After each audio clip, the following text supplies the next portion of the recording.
Pemerintah Kota Palembang mengingatkan seluruh aparatur sipil negara di lingkungan Pemkot Palembang untuk menjaga netralitas menjelang pemungutan suara pemilihan kepala daerah pada 27 November 2024.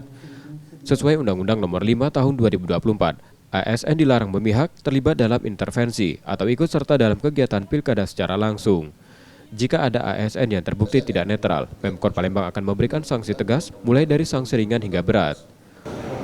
Untuk itu kami terus berkoordinasi dengan Inspektorat, Pol PP, dan organisasi yang terkait untuk menjaga itu semua, dan kami akan menindak tegas apabila ASN itu terbukti secara nyata tidak netral dalam pilkada di 27 November.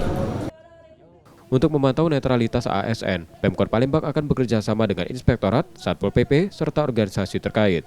Selain itu, Pemkot juga akan berkoordinasi dengan Bawaslu dan Gakumdu jika diperlukan. Nur Muhammad, Kompas TV, Palembang, Sumatera Selatan.